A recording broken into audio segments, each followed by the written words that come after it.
ከሂትለርና ከወያኔ ከወያኔና ከሂትለር ቆይ መልስ ለመስጠት አትሩጡ። አንድ ጊዜ እስኪ የማወራችሁን ከልባችሁ አድምጡኝ። ይኸውላችሁ የሁለተኛው ዓለም ጦርነት መነሻ ትዝ ይላችኋል አይደለም? የጀርመን ፖላንድን መውረር። ቀድሞ ግን ምን ነበር የሆነው? የጀርመኑ ሂትለር የራሱን ወታደሮች የፖላንድን ዩኒፎርም አስታጥቆ አልብሶ በፖላንድ ሰንደቅ ዓላማ አድምቆ መኪናዋን ይዞ የራሱን ዜጎች ገደለ፣ ቤታቸውን አፈረሰ፣ አቃጠለ።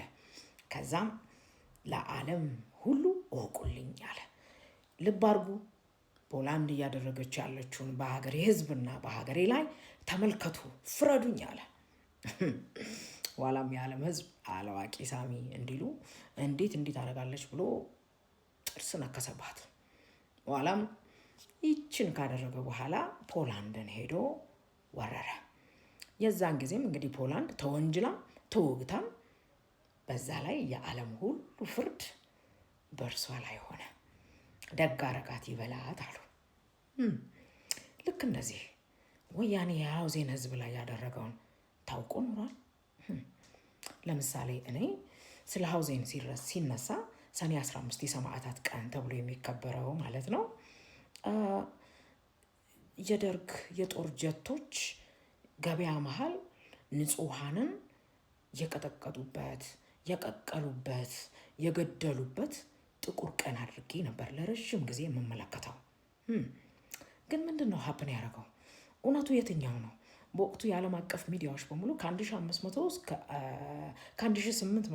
2500 ንጹሐኖች እንዳለቁበት፣ በሺህ የሚቆጠሩ ደግሞ እንደቆሰሉ የተነገረ እልቂት ነበረ አላደል።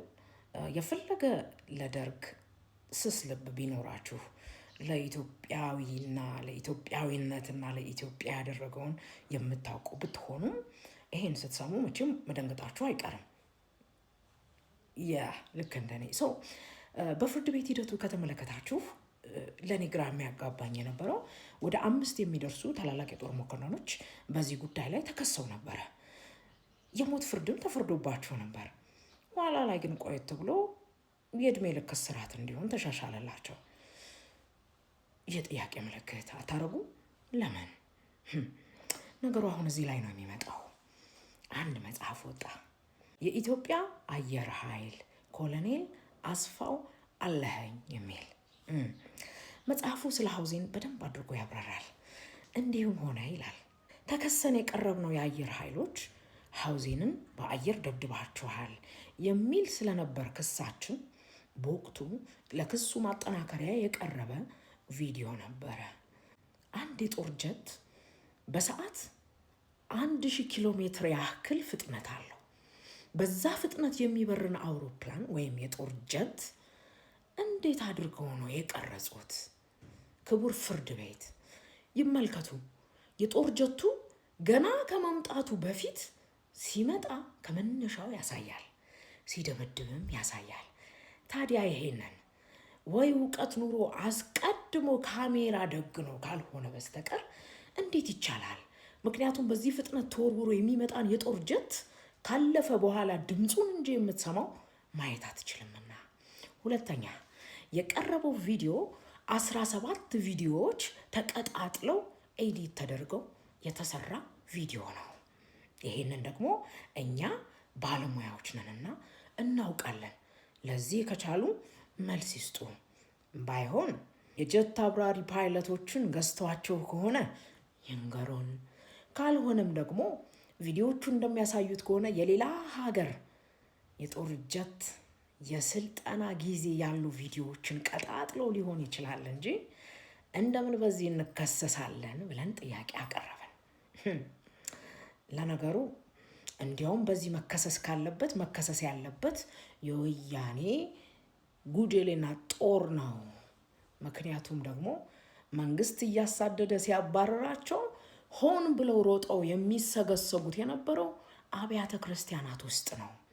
እንዲያውም መደበቂያና መሸሸጊያ መሰግሰጊያ ብቻ ሳይሆን ያደረጉት ይባስ ብለው ከውስጥ ይተኩሱ ነበር። ይሄም ቤተ ክርስቲያኑን ለማስመታትና መንግስትን ከህዝብ ጋር ለማጣላት ነበረ ታዲያ በዚህ መጠየቅ ያለበት ወያኔ ወይስ ደርግ ብለን ጠየቅን አሉ። እንዲያው ይሄንን ጉዳይ በዚህ ደረጃ ይዞ እኛን ከሶ ለፍርድ የሚያበቃን ከሆነ ለህዝብ ይፋ እናደርጋለን በማለታችን ሲያቢያ ከዛ በኋላ የእኛ ክስ ቆመ አሉ። እስኪ ማስረጃው አለን፣ እውነት ነው እናውቃለን የምትሉ ሰዎች ለዚህ መጽሐፍ ምላሽ ስጡ። ለእኔ አይደለም፣ ኦኬ፣ ለእኔ አይደለም። ግን ከሂትለርና ከወያኔ ብዬ ያነሳሁት ማንጸሪያ አሁን አልታያችሁም? ለፖለቲካ ትርፍ ሲል የራሱን ንጹሐን ዜጎች እንዴት እንደቀቀላቸው አላያችሁም? ኋላም ሐውልት ተሰርቶ ቀን መድቦ የሰማዕታት ቀን ብሎ እያከበረ ህዝብን በተለይ የአንድነት ኃይሉን እንዴት ከአንድነት እንዳፋታው አይታያችሁም? ለመሆኑ ሃውዚንግ ገበያ ላይ ያንን ሁሉ እልቂት መፈጸም ወያኔን ለምን አስፈለገው ብለን ጥያቄ እንጠይቃለን። ትግራይ 8 አውራጃዎች አሉት። 4ቱ የአንድነት ኃይል የሆነውን ደርግን ይደግፋሉ፣ 4ቱ ደግሞ ወያኔን ይደግፉ ነበር በወቅቱ። እነማን ሆኑ እናያቸው ካላችሁ ለምሳሌ አክሱም፣ አድዋ፣ አጋሜ፣ አዲግራት ነው ከተማው፣ ሽረ እንደ ስላሴ ነው ከተማው። እነዚህ 4ቱም ወያኔን ይደግፉ ነበር። 4ቱ ደርግን ወይም የአንድነት ኃይልን የሚደግፉት ደግሞ ተንቤን፣ አብያዲ፣ እንደርታ፣ መቀለ፣ ውቅሮ፣ ክልተ አውሎ፣ ራያ ዘቦ፣ ማይጨው እነዚህ አንድነት ኃይሉን ይደግፋሉ። በኋላም እንዲሁም እነዚህ 4ቱ የአንድነት ኃይሉን የሚደግፉት ከተሞች አካባቢ ወያኔ ብቅ ሲል ቅንድሽ የሚያደርጉት ጭንቅላቱን ራሳቸው የትግራይ ገበሬዎች ነው የነበሩት። ይህንን መቋቋም አልቻለም ወያኔ። ስለዚህ ምን ማድረግ እንዳለበት እያውጠነጠነ ሳለ ሲአይኤም እንግሊዝም አሉበት ይባላል። ትግራይ ድረስ መቀሌ ድረስ መጥተው ስልጠና ሰጥተዋቸው ነው እነዚህ 4 የአንድነት ኃይሎች ግብይት የሚፈጽሙት ሃውዜን ላይ ነው።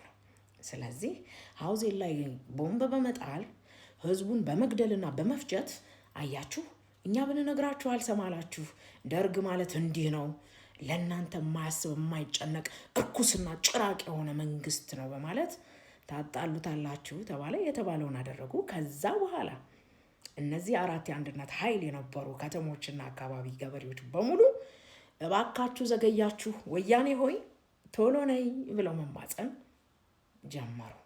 እንዲሁም ግራሃም ሃንኮክ የጻፈው ዘ ሳይን ኤንድ ዘ ሲል የተባለ መጽሐፍ ላይ ፎቶውን ሁሉ አስቀምጦታል። በመላው ትግራይ ማለት ነው።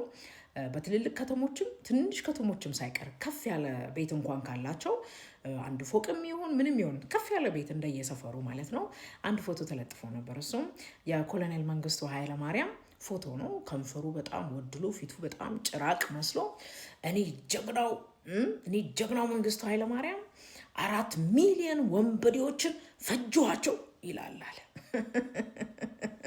4 ሚሊዮን የትግራይ ህዝብ መሆኑ ነው እንግዲህ። ወንበዴ የተባለውም የትግራይ ህዝብ መሆኑ ነው እንግዲህ። ከህዝብ ጋር እንዴት እንደሚያጣላ ወያኔ ማለት ነው። እንዲህ ብሎ ተለጥፎ ነበር አሉ። የግራሃም ሃንኮክ መጽሐፍ ላይ ልታዩት ትችላላችሁ። ይህ ፎቶ በምስል ብለው አለ። እንዲህ አድርገው የአንድነት ኃይሉንም ገንጣይና አስገንጣይ እንዲናፍቅ አድርገው በሰሩት ደባ ምክንያት ገቡ እላችኋለሁ። አይደንቅም ታዲያ? ቁጭት ለርን አትሉም?